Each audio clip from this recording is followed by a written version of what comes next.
Hello everyone, welcome back to study in your channel. और आज हम पढ़ेंगे motion of the earth. Third chapter है ज्योग्राफी का, जो हम ये सीरीज़ चला रहे हैं क्लास 6 की। और ये मैं मानूंगा कि ये सबसे इम्पोर्टेंट चैप्टर है इस पूरी जो ये बुक है क्लास 6 की। इसका जो सबसे इम्पोर्टेंट चैप्टर है वो यही चैप्टर है। सो प्लीज़ बहुत अच्छे से इसको देखिएगा, और मैं इसे बहुत ही आराम से पढ़ाऊँगा ताकि आपको सारे concept one by one clear हो जाए। तो हमेशा की तरह कॉन्सेप्ट पे क्लियर करेंगे, ठीक है। तो सबसे पहले यहाँ पे रोटेशन की बात करी है, फिर रेवोल्यूशन की बात। तो वन बाय वन पढ़ेंगे रोटेशन किसको कहते हैं और रेवोल्यूशन किसको कहते हैं। तो सबसे पहले रोटेशन की बात करते हैं। यहाँ पे मैंने आपको बताया था जो नॉर्थ पोल और साउथ पोल को जो इमेजिनरी लाइन मिलाती है उसको हम एक्सिस कहते हैं। और इस एक्सिस के जो अराउंड, जब इस एक्सिस के अराउंड हमारी जो अर्थ है वो स्पिन करती है, ठीक है, इस तरीके से, तो इसको बोलते हैं हम रोटेशन।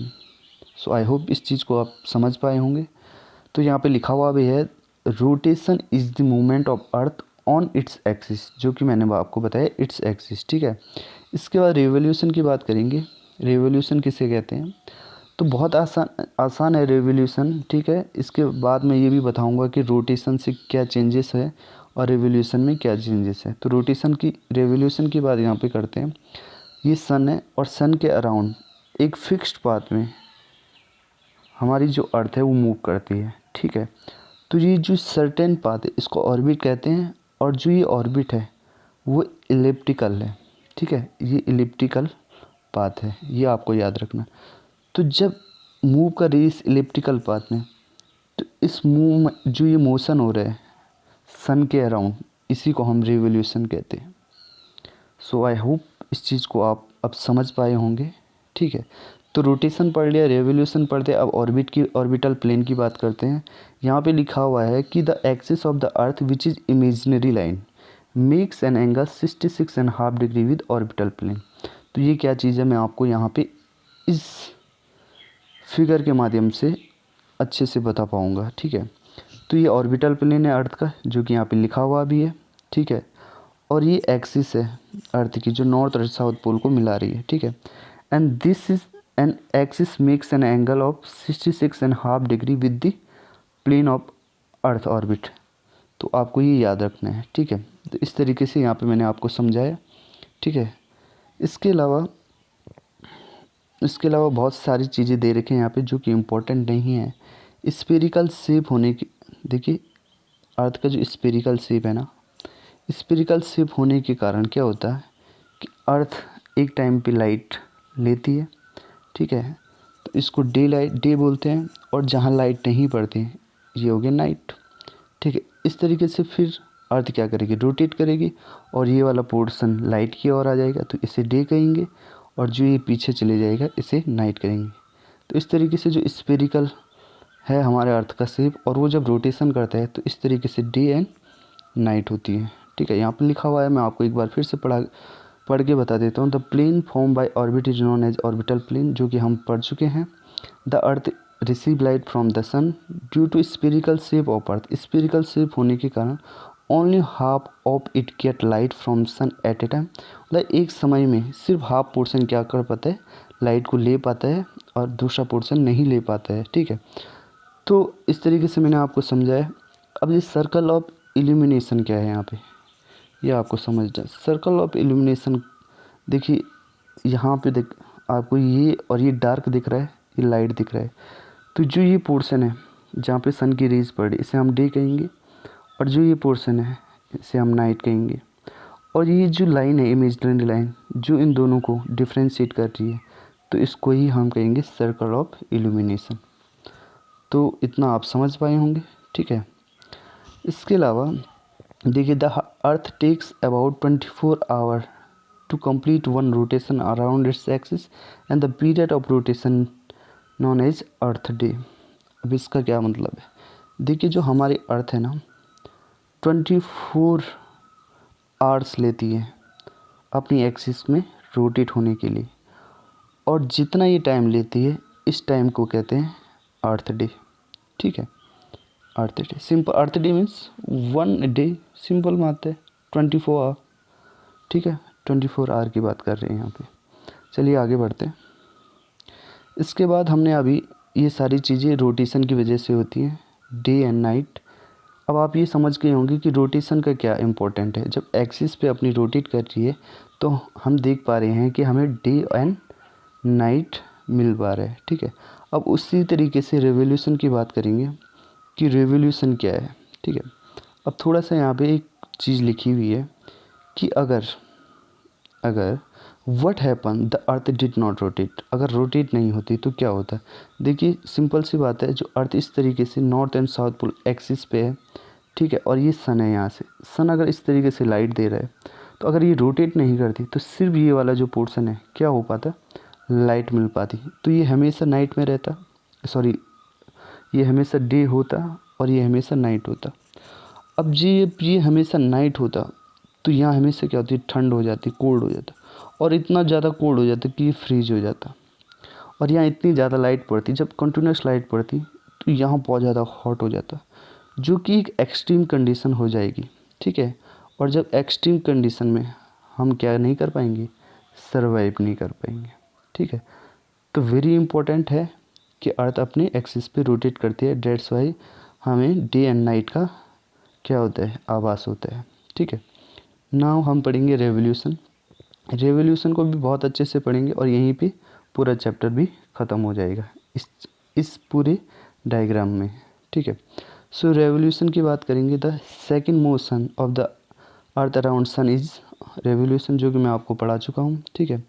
अब इसके अलावा जैसे कि मैंने बताया, जो अर्थ है वो रोटेट होने में 24 आवर लगाती है, ठीक है, जिसे कि अर्थ डे भी कहा जाता है। उसी तरीके से जो हमारी अर्थ है वो सन के अराउंड रिवॉल्यूशन कितने डे में लगाती है, तो वो लगाती है 365 डे एंड 1/2, ठीक है, मतलब 365 एंड हाफ डे लगाती है, ठीक है। 1/4 डे लगाती है। पर हम सिर्फ 365 डे ही लेते हैं फॉर आवर कन्वीनियंस, ठीक है, और 1/4 डे को रिजर्व कर देते हैं, ठीक है।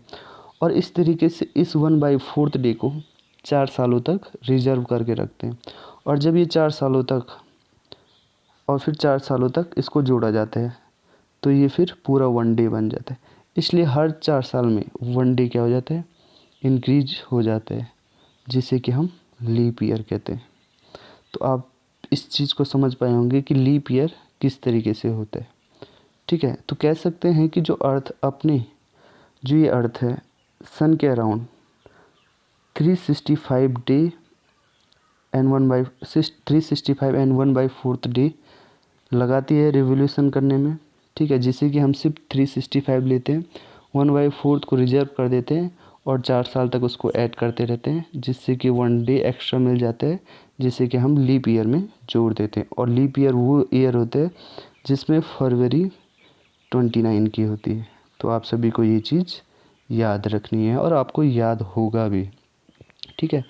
तो ये जो डायग्राम है which is very very important, और इस डायग्राम की ही समरी यहाँ नीचे लिखी गई है। ये सारी की सारी जो ये समरी मैं आपको दिखा रहा हूँ ये डायग्राम की लिखी गई है, और इस तरीके से यहाँ पे चैप्टर भी ख़त्म होता है। तो हम ये सारी चीज़ें इस डायग्राम से ही समझेंगे, ठीक है। तो लीप ईयर तक मैं आपको बता चुका हूँ, ठीक है। एलिप्टिकल ऑर्बिट भी मैं आपको बता चुका हूँ, ठीक है। इस तरीके से अब देखिए मैंने आपको बताया था कि ये अर्थ है और अर्थ के बीचों बीच से इक्वेटर निकलती है, ठीक है, जिसका 0 डिग्री लैटीट्यूड होता है। अब अर्थ का जो ऊपर वाला जो हेमीस्फीयर बचा, इसको नॉर्थ हेमीस्फीयर बोलेंगे और इसको साउथ हेमीस्फीयर बोलेंगे।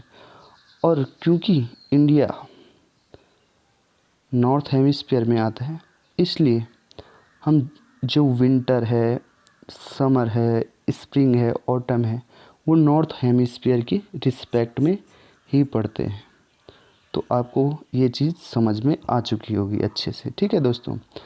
तो चलिए बहुत प्यार से पढ़ते हैं, ये सारी चीज़ें बहुत ही ज़्यादा इम्पोर्टेंट है और 1 बाय 1 मैं आपको यहाँ पे बताऊँगा। इससे पहले कि मैं आपको एक चीज़ और बताऊँ, यहाँ पे एक चीज़ बहुत अच्छे से लिखी हुई है जो आपको बहुत ही इम्पोर्टेंट है, ठीक है। तो यहाँ पे लिखा हुआ है देखिए, notice that through out its orbit the earth is inclined in the same direction. तो जो ये लाइन है इससे आप क्या समझे? इस लाइन का मतलब है कि जो नोटिस करिए आप, through out its orbit the earth is inclined in the same direction. अब कैसे, इस फिगर से बताता हूँ मैं।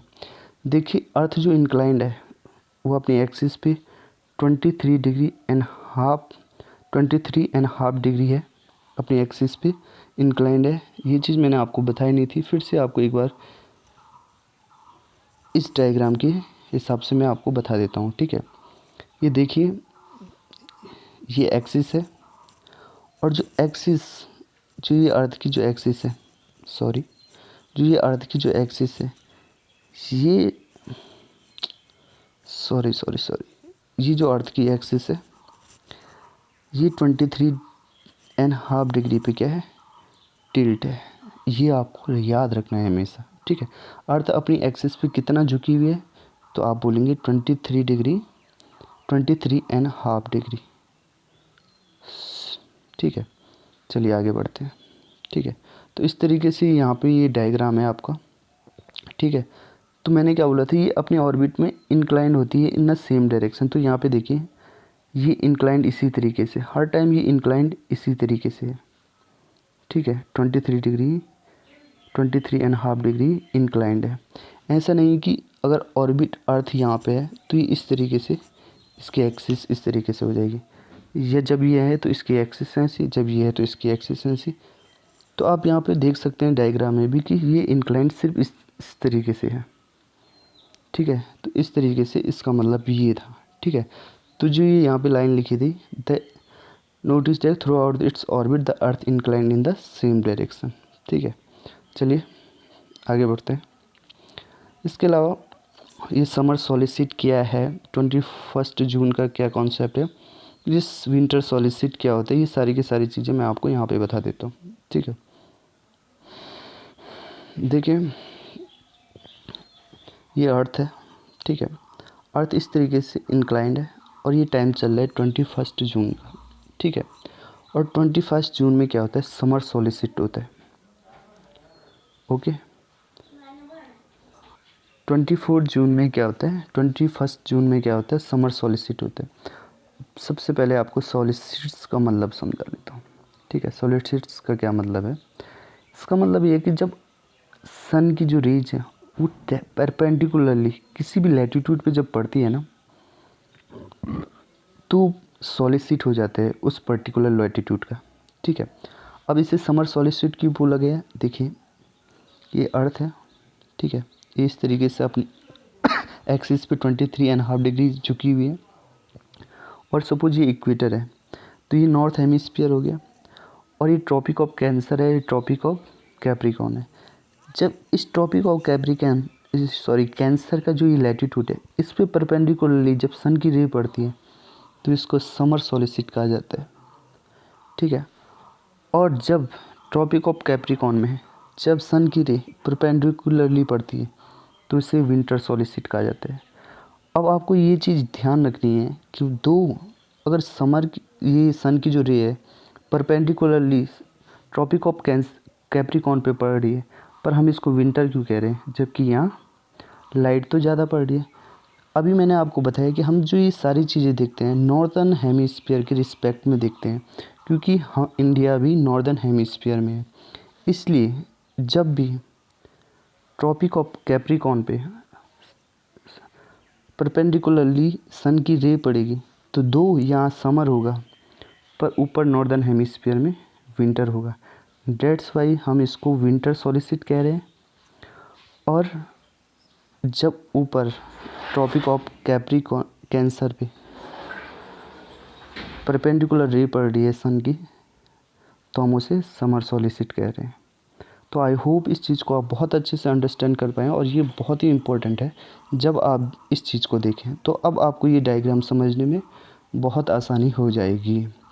तो चलिए देखते हैं। सबसे पहले 24 समर सॉलिसिट की बात। अब समर सॉलिसिट की बात कर रहे हैं तो ट्रॉपिक ऑफ कैंसर पे ही परपेंडिकुलरली सन की रे पड़ रही होगी, और आपको पता है कि इंडिया ट्रॉपिक ऑफ कैंसर में आता है, तो इंडिया में समर होगी और नॉर्दर्न हेमिस्फीयर में भी समर होगी, ठीक है। तो ये समर हो गया नॉर्दर्न हेमिस्फीयर में, तो साउदर्न हेमिस्फीयर में ऑब्वियस सी बात है क्या हो जाएगा, विंटर हो जाएगा। ठीक है, अब यहाँ पे एक और चीज़ देखने वाली है कि जो यहाँ पे नॉर्थ पोल है, ठीक है, यहाँ पे नॉर्थ पोल है, ये नॉर्थ पोल टिल्टेड है सन की तरफ। ठीक है, और ये जो नॉर्थ पोल है तो बियॉन्ड आर्कटिक सर्कल, ये देखिए मैंने आपको सेकंड चैप्टर में बताया था कि जो ये 66.5 डिग्री लैटिट्यूड पे है, ये आर्कटिक सर्कल है।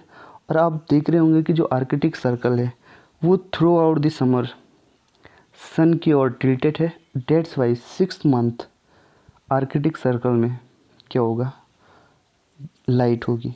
ठीक है, मतलब यहाँ नाइट नहीं होगी। ठीक है, इस तरीके से आप इस चीज़ को समझ पाए होंगे। ठीक है, इसके बाद आगे चलते हैं, इस तरीके से चल रहे हैं हम। ठीक है, इस फिगर को अच्छे से समझेंगे। उसके बाद चलिए 21 जून ख़त्म हो गई, अब आइए 23 सितंबर को। ठीक है, अब 23 सितंबर को क्या होगा, देखिए यहाँ पे इस जगह पे जो सन की रे है वो परपेंडिकुलरली इक्वेटर पे पड़ेंगी। ठीक है, इस तरीके से अगर मैं आपको समझाऊं, अगर ये है और ये इक्वेटर है तो इक्वेटर पे ही परपेंडिकुलरली क्या पड़ेंगी, सन की रे पड़ेगी। और जब ऐसा होगा तो इस चीज़ को कहते हैं इक्विनॉक्स। इक्विनॉक्स समझ रहे, मतलब नॉर्दर्न हेमिस्फीयर में अगर डे 12 आवर का है तो साउथर्न हेमिस्फीयर में भी जो डे होगा वो 12 आवर का होगा, और उसी तरीके से नाइट भी 12 आवर की होगी और नीचे भी 12 आवर की होगी। ठीक है, तो मतलब दिन भी उतना ही और रात भी उतना ही, तो इस चीज़ को बोलेंगे इक्विनॉक्स, जो कि यहाँ पे लिखा हुआ भी है। ठीक है, तो इस तरीके से नॉर्दर्न हेमिस्फीयर में यहाँ पे ऑटम होगा। ठीक है, और साउथर्न हेमिस्फीयर में यहाँ पे क्या हो जाएगा, सॉरी एक मिनट, हाँ,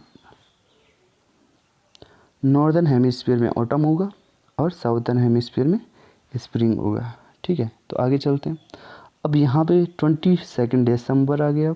अब यहाँ पे क्या होगा, देखिए जो ये सिचुएशन यहाँ पे थी ना, मैंने जो आपको यहाँ पे सिचुएशन बताई, ठीक इसका अपोजिट इस सिचुएशन में हो जाएगा।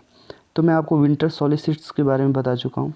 इसका मतलब विंटर सॉलिस्टिस में ट्रॉपिक ऑफ कैप्रिकॉर्न पे परपेंडिकुलरली सन की रे पड़ेगी, और इस तरीके से जो इस साउथर्न पोल होगा वो सन के क्या होगा, सन की ओर टिल्टेड होगा। और इस तरीके से अंटार्कटिक सर्कल के बियॉन्ड जितना भी अर्थ का सरफेस होगा वो सन की रे में रहेगा थ्रू आउट द 6 मंथ। और इस तरीके से यहाँ 6 महीने क्या होगी, 6 मंथ क्या होगी, लाइट होगी, मतलब डे होगा। और इस तरीके से नॉर्दर्न हेमिस्फीयर में आर्कटिक सर्कल के beyond up to 90 degree latitude तक यहाँ पे क्या होगा, नाइट होगी, मतलब अंधेरा रहेगा। ठीक है, तो ये कंडीशन थी यहाँ पे। तो साउथर्न हेमिस्फीयर में समर होगा और नॉर्दर्न हेमिस्फीयर में विंटर होगा। ठीक है, तो इस तरीके से। और आपको पता है 22 दिसंबर की बात कर रहे हैं हम, और ये 25 दिसंबर को क्रिसमस होता है। ठीक है, और 25 दिसंबर को क्रिसमस होता है, तो यानी कि ऑस्ट्रेलिया में, आपको पता है ऑस्ट्रेलिया ट्रॉपिक ऑफ कैप्रिकॉर्न में आता है, और इस तरीके से ऑस्ट्रेलिया में जब क्रिसमस मनाया जाता है तो वो समर में मनाया जाता है, आपको ये याद रखना है। और जब हम क्रिसमस मनाते हैं तो वो विंटर में मनाते हैं। ठीक है, इस तरीके से यहाँ पे देखेंगे इक्विनॉक्स की बात करेंगे जब हम 21 मार्च की बात करते हैं।